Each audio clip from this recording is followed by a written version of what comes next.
Hello বন্ধুরা, তো তোমাদের জন্য কিন্তু আজ আমি নিয়ে চলে এসেছি নিত্য নতুন একটা রেসিপি, যেটির নাম হলো পাপড়ি চাট। এটা কিন্তু অনেকেই কম বেশি খেতে পছন্দ করে। তারপরে কিন্তু আমি কাবলি ছোলা আর আলুটাকে সেদ্ধ করতে বসিয়ে দিয়েছি। এদিকে আমি পাপড়িটাও রেডি করে নেব। তার জন্য কিন্তু আমি একটা পাত্রে নিয়ে নিয়েছি ময়দা, তার মধ্যে দিয়েছি জোয়ান, বিট লবণ আর সাদা তেল। এবার ভালো করে সেটাকে ময়ম দিয়ে দেব। এদিকে আমার ময়ম দেওয়াও কমপ্লিট হয়ে গেছে। এবার তার মধ্যে অল্প অল্প করে জল দিয়ে ময়দাটাকে ভালো করে মেখে নেব। এদিকে কিন্তু আমার ময়দা মাখা প্রায় কমপ্লিট হয়ে গেছে, তোমরা দেখতেই পাচ্ছ। এবার সেটাকে আমি রেস্টে রেখে দেবো 15 থেকে 20 মিনিটের মতো। 15 থেকে 20 মিনিট হয়ে গেছে। এবার সেখান থেকে আমি লেচি কেটে সেটাকে আমি একদম পাতলা করে বেলে নেব।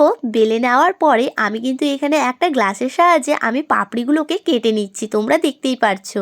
এদিকে কিন্তু আমার পাপড়িগুলোও কাটা কমপ্লিট হয়ে গেছে গ্লাসের সাহায্যে। এবার পাপড়িগুলোকে আমি কাটা চামচের সাহায্যে একটু ফুটো ফুটো করে দেবো, যেন ফুলে না যায়। ফুলে গেলে কিন্তু একদম নরম হয়ে যাবে। আর এমনি যদি কাটা চামচের সাহায্যে করো তাহলে কিন্তু পাপড়িগুলো মুচমুচে হবে। এইদিকে কিন্তু আমার সব কটা পাপড়ি বানানো রেডি হয়ে গেছে, তোমরা দেখতেই পাচ্ছ। গ্যাসের মধ্যে তেল গরম করতে বসিয়ে দিয়েছি, তেলটাও গরম হয়ে গেছে। এবার একদম মিডিয়াম হিট রেখে পাপড়িগুলোকে একটা একটা করে ছেড়ে একদম লাল লাল করে ভেজে নেব। এইদিকে কিন্তু প্রায় আমার পাপড়িগুলো ভাজাও কমপ্লিট হয়ে এসছে, তোমরা দেখতেই পারছো। এবার সেটাকে তুলে নেব। এইদিকে কিন্তু সব কটা পাপড়ি ভাজা আমার রেডি হয়ে গেছে। এবার তোমাদেরকে একটা ভেঙে দেখিয়ে দিলাম কতটা খাস্তা হয়েছে। এবার একটা পাত্রের মধ্যে নিয়ে নিয়েছি সেই সেদ্ধ করা আলু আর কাবলি ছোলা। তার মধ্যে অল্প একটু দিয়েছি বিট লবণ আর অল্প একটু চাট মশলা দিয়ে সেটাকে ভালো করে মেখে নিয়েছি। একটা প্লেটের মধ্যে পাপড়িগুলোকে কিন্তু আমি সাজিয়ে নিয়েছি। এবার উপরে কাবলি ছোলা আর আলুটা দিয়ে দেবো।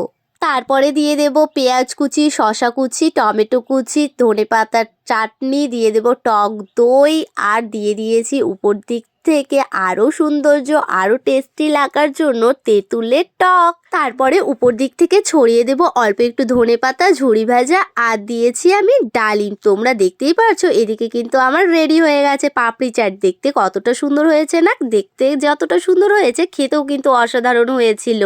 তারপরেই কিন্তু ভাস্তি এখানে খেয়ে দেখলো কেমন লাগছে। ভাস্তিরও কিন্তু বেশ ভালোই লেগেছে, তোমরা তার রিয়াকশন দেখেই বুঝতে পারছো। তো তোমাদের ভিডিওটা কেমন লাগলো জানি। আজকের মতো বাই, লাভ ইউ, টাটা।